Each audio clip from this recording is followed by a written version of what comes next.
చేస్తున్నారు అధికారులు.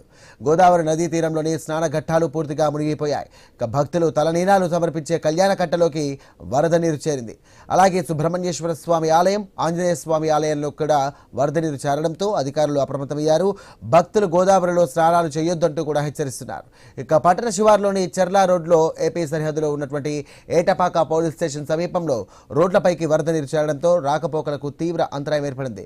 ఇక కూనవరం రోడ్లోని కొత్త కరకట్ట వద్ద జాతీయ రహదారికి సంబంధించి కూడా ఇటు వరద నీరు చేరింది. పట్టణంలోకి నీరు ప్రవేశించకుండా కూడా అధికారులు ఈ సందర్భంగా రహదారిపై తాత్కాలిక అడ్డుకట్టలు ఏర్పాటు చేస్తున్నారు. భద్రాచలం నుండి చింతూరుకు సంబంధించినటువంటి వాహనాలను కూడా ప్రత్యామ్నాయ మార్గాలకు మళ్లిస్తున్నారు.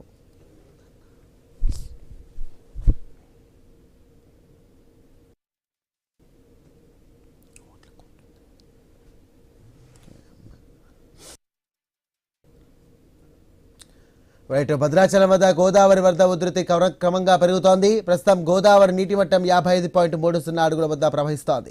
దిగువ ప్రాంతాలకు 15,53,130 క్యూసెక్ల వరద నీటిని విడుదల చేస్తున్నారు. గోదావరి నదీ తీరంలోని స్నాన ఘట్టాలు పూర్తిగా మునిగిపోయాయి.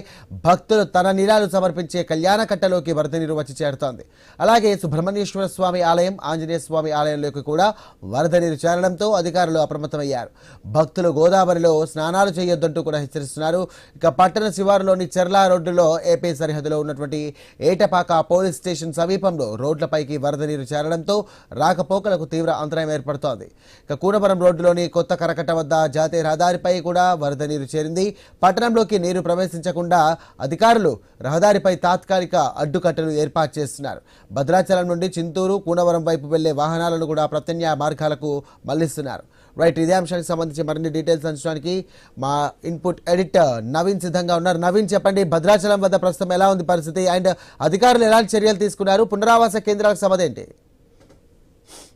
సాయి, మనం చూడొచ్చు భద్రాచలం వద్ద గోదావరి అయితే పరవళ్లు తొక్కుతుందని చెప్పుకోవచ్చు. ఉగ్ర గోదావరిగా ప్రవాహం కొనసాగుతుంది. దాదాపుగా 53 అడుగులకే 3వ ప్రమాద హెచ్చరిక భద్రాచలం దగ్గర హెచ్చరిక జారీ చేశారు. ఇప్పుడు 55.30 అడుగుల మేర కూడా గోదావరి ప్రవాహం కొనసాగుతుంది. దాదాపుగా 55 పాయింట్లు దాటిందంటేనే గోదావరి 3వ ప్రమాద హెచ్చరిక దాటి ప్రవాహం కొనసాగుతుందని చెప్పుకోవచ్చు. భద్రాచలం దగ్గర 1, 2, 3 హెచ్చరికే లాస్ట్ అని చెప్పుకోవచ్చు. 3వ హెచ్చరిక దాటిన తర్వాత పూర్తి స్థాయిలో కూడా అధికార యంత్రాంగం మొత్తం కూడా అప్రమత్తంగా ఉండాలి. అంటే మొదటి ప్రమాద హెచ్చరిక నుంచి అప్రమత్తం చేసినట్టు సిచ్యువేషన్ మనం చూస్తున్నాం. ఇప్పటికే మనం చూసుకున్నట్టయితే ఏదైతే గోదావరి పరివాహక ప్రాంతాలు ముంపుకు గురవుతున్నాయో ఆ గ్రామ ప్రజలను మొత్తం కూడా ఇప్పటికే పునరావాస కేంద్రాలకు కూడా తరలిస్తున్నారు. దాదాపుగా 49 పునరావాస కేంద్రాలు కూడా ఏర్పాటు చేసి పూర్తి స్థాయి కూడా జిల్లా వ్యాప్తంగా ఉన్నవంటి ఏవైతే గోదావరి పరివాహక ప్రాంతాల్లో ముంపు గ్రామాలు ఉంటాయో వాళ్ళందరినీ కూడా పునరావాస కేంద్రాలకు తరలించే సిచ్యువేషన్ కనపడుతుంది. గోదావరి ఇంకా పెరిగే అవకాశం ఉంది. ఎందుకంటే ఎగువ నుంచి భారీ వరద వస్తున్న నేపథ్యంలో ఈ రాత్రి వరకు కూడా గోదావరి ఇంకా ఉగ్ర గోదావరి ప్రభావం కొనసాగుతుంది. కాబట్టి ఎట్టి పరిస్థితుల్లో కూడా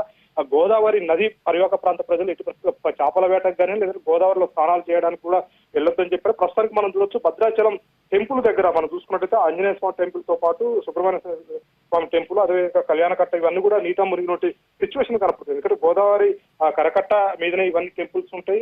వచ్చేటువంటి భక్తులు కూడా అక్కడ ఏదైతుందో పుణ్యస్నానాలు ఆచరించిన తర్వాత అక్కడ దేవుడికి దండాలు పెట్టుకుంటారు. పూర్తి స్థాయి కూడా ఆ స్నానాల ఘాట్లు మునిగిపోయినాయి. అంతేకాకుండా పూర్తిగా అక్కడ ఉన్నటువంటి ఆంజనేయ స్వామి, సుబ్రహ్మణ్య స్వామి టెంపుల్స్ కూడా మునిగిపోయినాయి. కళ్యాణ కట్ట కూడా మొత్తం కూడా నీట మునిగినట్టు సిచ్యువేషన్ కనపడుతుంది. వచ్చేటువంటి భద్రాచలం వచ్చేటువంటి భక్తులు ఎట్టి పరిస్థితుల్లో కూడా గోదావరి నదులకు దిగొద్దని చెప్పేసి కూడా పోలీసులు హెచ్చరిక బోర్డులు పెట్టారు. పోలీసులు కూడా అక్కడ పకడ్బందీగా బందోబస్తు నిర్వహిస్తున్నట్టు పరిస్థితి కాపాడుతుంది. ఎందుకంటే గోదావరి పూర్తి స్థాయి కూడా ఉగ్ర రూపం దాల్స్తుంది. 3వ ప్రమాద హెచ్చరిక దాటి దాదాపుగా 55.30 అడుగుల దగ్గర గోదావరి ప్రవాహం కొనసాగుతుంది. కానీ ఎక్కువ గోదావరి ఉన్న నేపథ్యంలో పూర్తిగా ఎవరు కూడా కరకట్టకాడికి రావద్దని చెప్పేసి కూడా చెప్తున్నారు. పర్యాటకుల తాకిడి ఎక్కువ ఉంటుంది. ఎందుకంటే గోదావరి పెరిగిందంటే ఖచ్చితంగా గోదావరి అందాలు చూడడానికి భద్రాచలం కానీ ఇతర ఖమ్మం కానీ ఇతర చుట్టుపక్కల ఉన్నటువంటి జిల్లాల నుంచి కూడా భారీ ఎత్తున టెంపుల్ కు రావడం పర్యాటక ప్రాంతం కాబట్టి అక్కడికి వచ్చి చేరుకుంటారు. అయితే ఈ నేపథ్యంలో ఎవరు కూడా రావద్దని కూడా హెచ్చరికలు కూడా జారీ చేస్తున్నారు. ఎందుకంటే పూర్తి స్థాయిలో కూడా గోదావరి ఉగ్ర రూపం దాలుస్తున్న నేపథ్యంలో ఇప్పటికే భద్రాచలం నుంచి ఇటు ఛత్తీస్గఢ్ కానివ్వండి, ఆంధ్రప్రదేశ్, అదేవిధంగా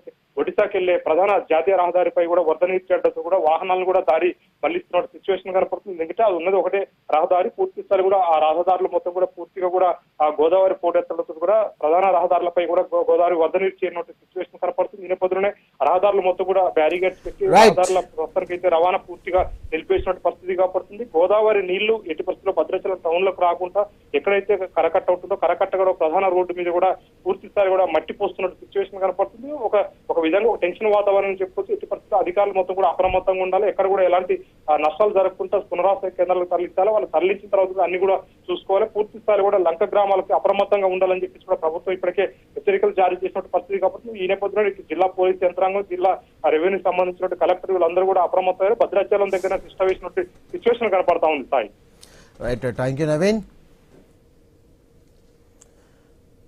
రైట్, మరిన్ని అప్డేట్స్ చూసే ముందు బులెటిన్లో షార్ట్ బ్రేక్ తీసుకుందాం.